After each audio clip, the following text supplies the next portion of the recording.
It's a weather smorgasbord over the next 24 hours. I'm Chief Meteorologist Joe Martucci. This is our final update before we get into this mini storm that we will see Wednesday night into Thursday. We have a winter weather advisory in effect for all of New Jersey by the National Weather Service, with the exception of the immediate coastal strip, as well as lower Cape May County, south of the canal.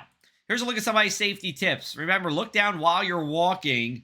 You want to make sure you see those icy areas and avoid them. If you're driving, the bridges get icier before the surface roadways, and that's because we have sub-freezing temperatures above the bridge and below the bridge, which means it's quicker to cool down, and it stays colder there as opposed to a road that's on just the ground, where the ground is typically, at least in New Jersey, above 32. And then, if your car skids, turn in the direction of your slide. Here's a look at our future cast. So we're going to try to precipitate this evening. I think more than likely we hold off until midnight. Here comes the snow moving from south to north. Then you see that purple wintry mix. And then you see that rain coming in. And by 7 o'clock, I do believe pretty much everywhere is rain at the shore with the exception of Monmouth County. So Monmouth County, you're still seeing a wintry mix at 7. But I believe by 8 o'clock, you're pretty much flipping over to rain there as well. So this is mainly a second part of our overnight thing. Here's a look at our ice and snow forecast. And yes, this is complicated. For coastal ocean, Atlantic, and Cape May counties, it's just snow, a coating to a ½ inch. We can handle that. We do have patchy areas of ice in that lighter pink. That includes coastal Monmouth, inland ocean, inland Atlantic, and inland Cape May counties.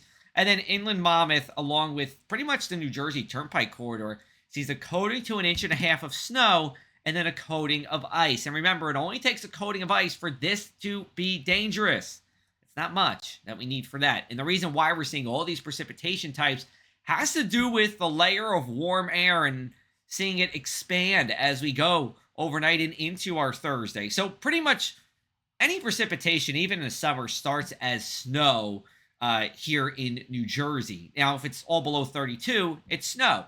But if we get a little strip of temperatures above 32, it partially melts and then freezes back down closer to the surface, becoming sleet. If that 32 or above degree layer is bigger, well, then we get some freezing rain as it just freezes on contact. And of course, if it's above 32 from, one area of the atmosphere all the way down to the surface, it's plain rain. Here's a look at our storm impacts. Again, snow to ice to rain. And then we go into Saturday night to Sunday morning, and we're probably going to do it all over again. This is a Miller B storm system, which means inland low pressure kind of fizzles out as it goes into the Appalachian Mountains, but it transfers its energy offshore, and then it re-strengthens as it moves to the north and east here. I do believe if you're from Toms River on south, this should be primarily rain. Anywhere north of there looks to be a good solid wintry mix turning to rain. And you see that in our inland 7-day forecast. I do believe most of your weekend is dry. I mean, the daytime hours on Saturday are dry, and most of your Super Bowl Sunday is dry. So those Eagles parties, if you're an Eagles fan, should be okay getting to during the afternoon. We flip on over to the shore 7-day. And yes, Tuesday and Wednesday, we are talking about the potential for a nor'easter that could bring a wintry mix or snow to the area.